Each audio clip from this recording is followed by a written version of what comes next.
Okay दोस्तों, तो अब हम लोग टॉपिक के बिल्कुल एंड की तरफ पहुंच चुके हैं। अब हम लोग एंगुलर नोडल प्लेन्स के रिगार्डिंग बातचीत करेंगे। सबसे पहले जिस ऑर्बिटल को लेके हमें बातचीत करना है वो है हमारा एस ऑर्बिटल। ठीक है, अच्छा, एस ऑर्बिटल में क्या फंडा है? एस ऑर्बिटल जो होते हैं दैट इज परफेक्टली स्फेरिकल, जो हमारा बोर के अकॉर्डिंग चलता है, यानी जो हमारा एस ऑर्बिटल है that is a non directional wave function. ठीक है, यानी there is no angular node, यहां पर कोई भी हमारा एंगुलर नोड नहीं होगा, और हम लोग पहले जैसे लिखे थे psi of theta comma phi जो है वो हमारा कांस्टेंट होगा। जो इसका कोई भी एस ऑर्बिटल हो उसका जो angular part of the wave function होगा वो डेफिनेटली हमारा कांस्टेंट होगा। अब हम लोग अगर बात पे आते हैं पी ऑर्बिटल का, तो पी ऑर्बिटल जो है वो ऑब्वियसली हमारा स्फेरिकल नेचर का नहीं है। पी ऑर्बिटल का जो शेप होता है that is called the dumbbell shape, that is called the dumbbell shape. ठीक है, नाउ इसके अंदर जो पीजेड होता है that is a function of cos theta, theta comma phi में, क्योंकि वहां पे तो केवल जेड एक्सिस के साथ एंगल देखना होता है हमें। जो हमारा पी एक्स होता है that is f of cos phi and sine theta, और जो हमारा पी वाई होता है that is a function of sine phi and sine theta. तो ऑब्वियस सी बात है पी जो है वो हमारा डायरेक्शनल ऑर्बिटल्स है, एंड उसके corresponding we have one nodal plane. P x पे भी एक नोडल प्लेन होता है, पी वाई पे भी एक नोडल प्लेन होता है, पी जेड पे भी एक नोडल प्लेन होता है। अच्छा, ध्यान देना, इन सब चीजों में जो तुम्हारा नीचे लिखा हुआ होता है उसको इक्वेट टू जीरो करो, वो तुम्हारा नोडल प्लेन का इक्वेशन देगा। यानी मैं क्या बोलना चाह रहा हूं, पी एक्स में अगर मुझे नोडल प्लेन चाहिए तो नीचे क्या लिखा हुआ है, एक्स, तो एक्स को जीरो के साथ इक्वेट करो, ये हमारा नोडल प्लेन हो जाएगा। सो x equals to 0, that simply implies yz plane is nodal plane। जो हमारा yz प्लेन होगा वो हमारा नोडल प्लेन होगा। एंड px का अगर मैं, this is my x axis, यहां पर है मेरा न्यूक्लियस, ये y है, ऐसा z है, तो yz प्लेन जो होगा that will be something like this, जो हमारा न्यूक्लियस को कंटेन करेगा, बोर्ड के अंदर बाहर है, लाइक दिस। और px ऑर्बिटल का जो शेप होगा, यहां पर कोई एक तरफ को प्लस और कोई एक तरफ को माइनस बोल दो, दोनों के बीच में हमारा P का नोडल प्लेन जो है वो हमारा एक्सिस्ट करेगा। It's a dumbbell like shape. अच्छा, बाय द वे इसको हम लोग ड्रॉ इस तरीके से कर देते हैं, ठीक है, हम दिखा इस तरीके से देते हैं, प्लस और ये माइनस, बट ये एक्चुअल में शेप थोड़ा इस प्रकार के होते हैं अगर हम प्रॉपर मैथमेटिकली प्लॉट करें। ठीक है, वो एग्जैक्ट उसमें एग्जाम में क्वेश्चन नहीं आएगा, don't worry. Maximum probability of finding electron will be along x axis. जो मैक्सिमम प्रोबेबिलिटी होगा इलेक्ट्रॉन पाने का, that will be along the x axis. Now similarly अगर मेरा पी वाई है तो यहां पर मेरा नोडल प्लेन क्या होगा? यहां पर मेरा नोडल प्लेन क्या होगा? y इक्वल्स टू 0, यानी y इक्वल्स टू 0 बेसिकली हमारा क्या होता है? XZ plane. So XZ plane, nucleus हमेशा ओरिजिन पे है, XZ plane is the nodal plane. Okay, जो हमारा एक्जेक्ट प्लेन होगा वो हमारा नोडल प्लेन होगा। Okay, now maximum probability of finding electron जो होगा that will be along the y-axis. That will be along the y-axis. ठीक है, और जो हमारा pz होगा,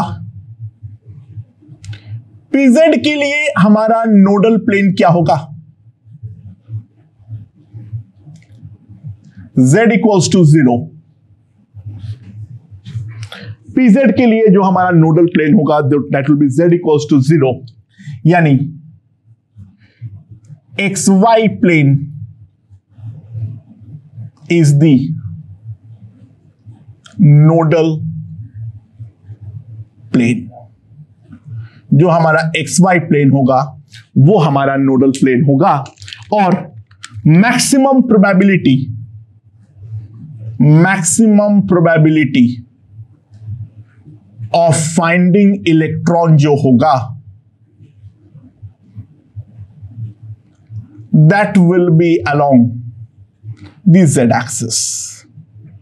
तो यहां पर हम लोग का इस तरीके से दो लूप्स में एग्जिस्ट करेंगे, इसको हम बोलते हैं डम्बल शेप। सो p ऑर्बिटल्स के बारे में हमारा बातचीत जो है वो यहां पर कंप्लीट होती है। Moving on to the d orbital,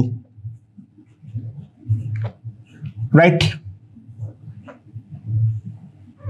अच्छा, d ऑर्बिटल में क्या होता है? शेप क्या होती है इसमें? इसमें होता है डाई डम्बल शेप।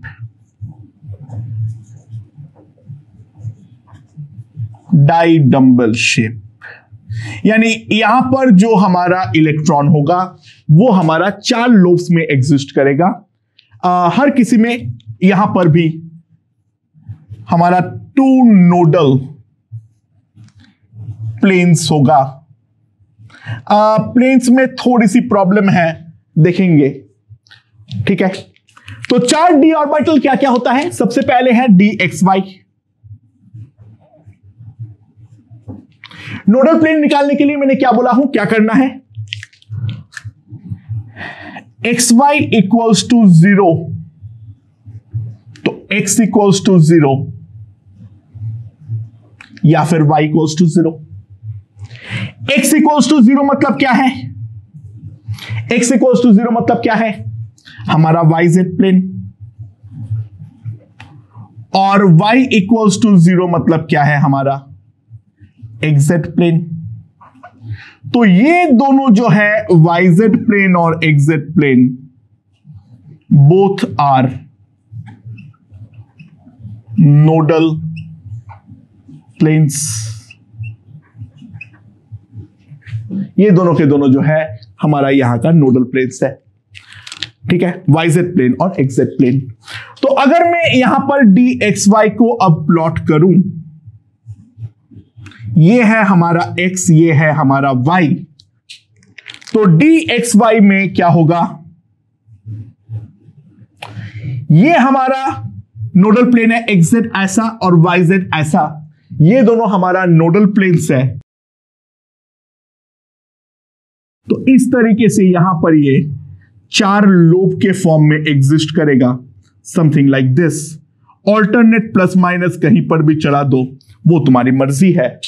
तो यहां पर जो नोडल प्लेन्स आएंगे, एक तो हमारा ऐसे YZ प्लेन आएगा और दूसरा हमारा इस तरीके से XZ प्लेन आने वाला है। maximum probability of electron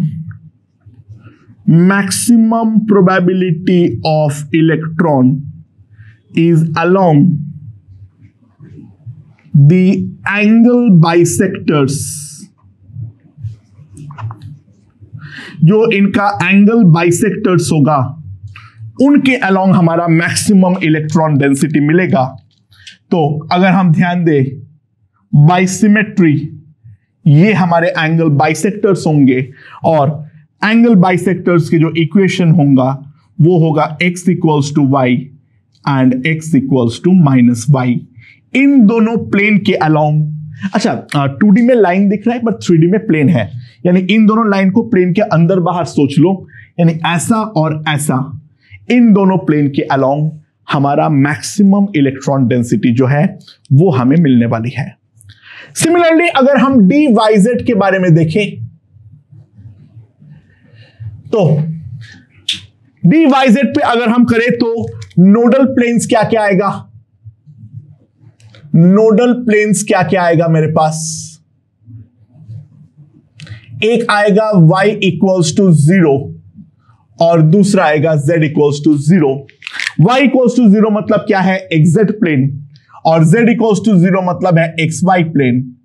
तो xy and xz are nodal planes. Exactly वैसा ही है, बस वहां पर x और y के बदले y और z लिख दो, बात तो सेम ही है। और जो हमारा मैक्सिमम इलेक्ट्रॉन डेंसिटी आएगी, मैक्सिमम इलेक्ट्रॉन डेंसिटी जो आएगी that will come along y equals to z and y equals to minus z। ठीक है, मूविंग ऑन, DZX। DZX में z इक्वल्स टू 0 और x इक्वल्स टू 0 आएगा तो हम बोलेंगे एक हो जाएगा क्या, z इक्वल्स टू 0 यानी xy, x इक्वल्स टू 0 यानी yz planes are nodal planes. ठीक है, एंड यहां पर जो हमारा मैक्सिमम इलेक्ट्रॉन डेंसिटी आएगी that will be along x equals to z and x equals to minus z। ये तो हमारा ये तीनों ऑर्बिटल एग्जैक्टली सिमिलर है, तो इसलिए मैंने वापस नहीं बना रहा हूं। ठीक है, अब इससे हटके जो है वो है d x square minus y square. इसका नोडल प्लेन का इक्वेशन क्या आएगा हमारे पास, x square minus y square equals to 0, यानी x plus y into x minus y equals to 0। x plus y into x minus y equals to 0. Therefore, nodal planes are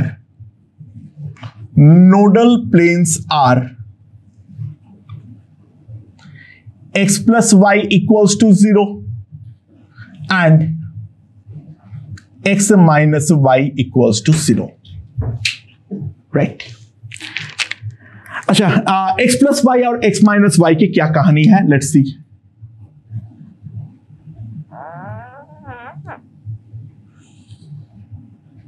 ये है हमारा x, ये है हमारा y, यहां पर है हमारा न्यूक्लियस, यहां पर जो दोनों मैंने बना लिया, this is x equals to y and this is x equals to minus y।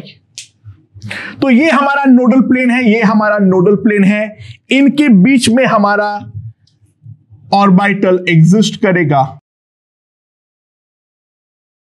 Plus minus, alternate दे दो कोई फर्क नहीं पड़ता है।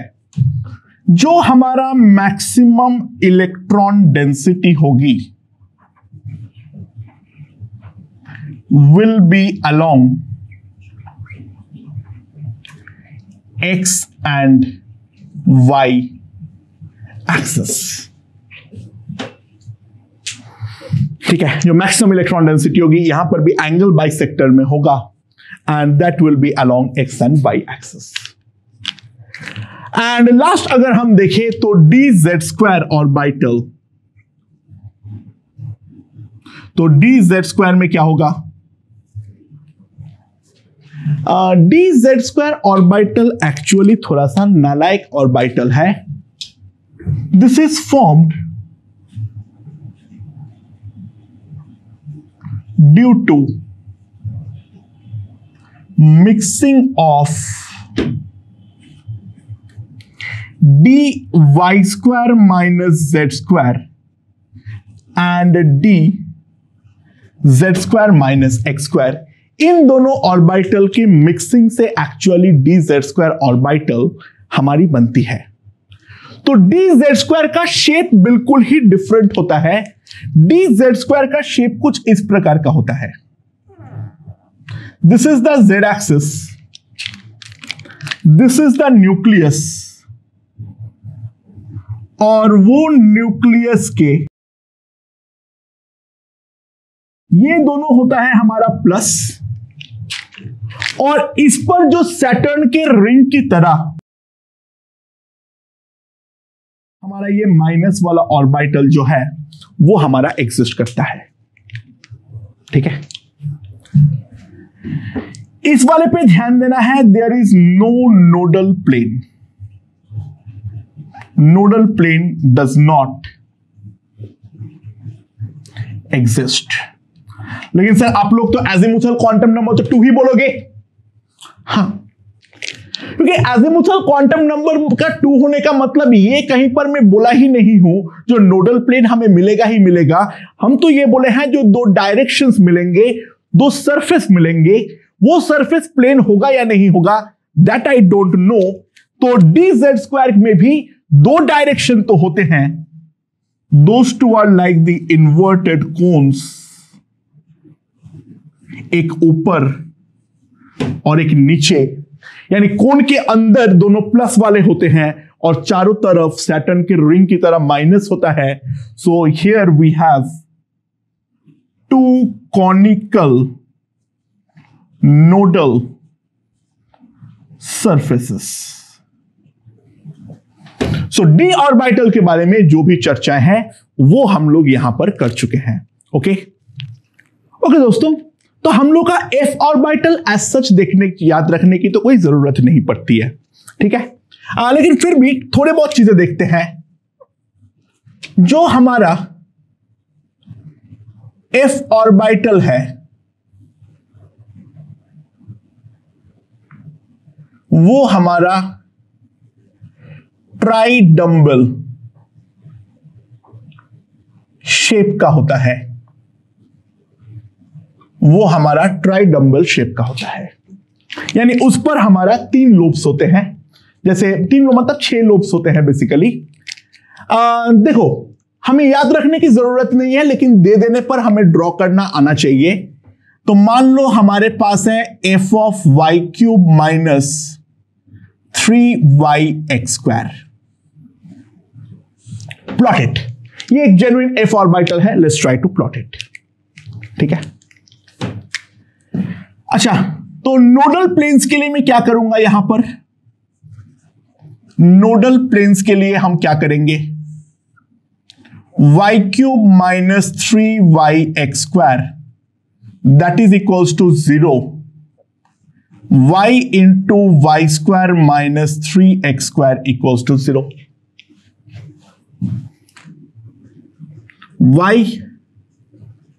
y minus √3x into y plus √3x that is equals to 0. Now let's see. ये है हमारा x, ये है हमारा y. So this is the nucleus. y equals to 0 मतलब है x. y equals to √3x मतलब है यहां से 60 डिग्री वाला line, this is y equals to 0, और ये है y इक्वल्स टू -√3x। ये है हमारा तीनों नोडल प्लेन्स। तो मैक्सिमम इलेक्ट्रॉन डेंसिटी जो होगा वो इनके एंगल बाइसेक्टर पे होगा along 30 degree line along y axis, plus minus plus minus plus minus. ये हमारा f ऑर्बिटल का शेप है। मेरे ख्याल से वो क्लियरली एविडेंट होगा। ओके, अच्छा, तो एंगुलर क्वांटम नंबर के बारे में जो भी चीजें जाननी थी वो हम लोग जान चुके हैं। जल्दी से एक चीज दिखा देता हूं। जो हमारे पास होते हैं मैग्नेटिक क्वांटम नंबर्स, अच्छा, हम लोग रैंडमली कुछ भी नहीं लिख सकते हैं। एस के लिए तो प्रॉब्लम नहीं है, एस के लिए तो एल हमेशा ही 0 है। अगर पी के लिए मैं बात करूं, एल जो है वो है 0, -1 और ये +1। अच्छा, उसके अंदर 0 किसको दोगे वो फिक्स है। तुम्हें 0 जो है वो तुम्हें pz को ही देना पड़ेगा, प्लस और -1 अपने मर्जी से px और py में से किसी एक को दे दो। 0 लेकिन pz के लिए फिक्स है। हमारा जो पॉइंट ऑफ ऑब्जर्वेशन होता है, यानी मैग्नेटिक फील्ड जो हम अप्लाई करते हैं वो z के अलोंग करते हैं। सो l जो 0 है वो फिक्स है pz के लिए, बाकी दोनों में अपनी मर्जी से प्लस और -1 लिख दो। d ऑर्बिटल के लिए L0, L-1 +1। अब मैं बाय द वे L क्यों लिख रहा हूं, मैं ही पागल हो चुका हूं, sorry sorry sorry sorry sorry.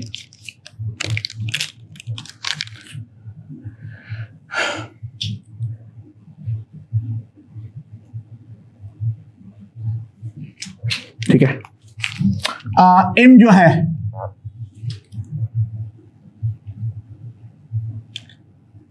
और m जो है वो है -2 और m जो है वो हमारा +2।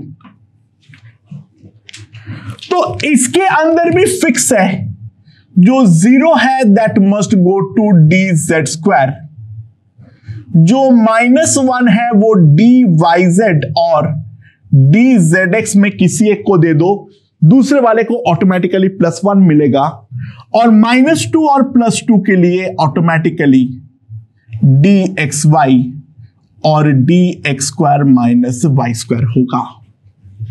ठीक है, यहां पर हमें ये वाला ऑर्डर को फॉलो करना है, वो हमें याद रखना है। तो बहुत सारी जगह पे ऐसे लिखा हुआ होगा Psi420। तो Psi420 को हमें किस तरीके से पढ़ना है, ये है हमारा n, ये है हमारा l, ये है हमारा m। तो n4 है तो ये हमारा 4 हो गया, l2 है तो ये d है, और m0 है तो मतलब ये z² है। तो दिस इज 4dz² ऑर्बिटल। अगर Psi420 लिखा हुआ है, दिस इज द इंटरप्रिटेशन। तो दोस्तों, quantum mechanical model of atom में जितना भी चीजें हमें पढ़नी थी वो सारे के सारे हमने पढ़ लिए हैं, काफी डिटेलिंग के साथ पढ़ लिए हैं। इससे ज्यादा एग्जाम में आने का कोई संभावनाएं बचती नहीं है। हमें एक लेक्चर लूंगा रिगार्डिंग क्वेश्चंस, लेकिन थियोरेटिकली जितना भी चीजें हैं वो सारे के सारे हम लोग विस्तार में पढ़ चुके हैं। ओके।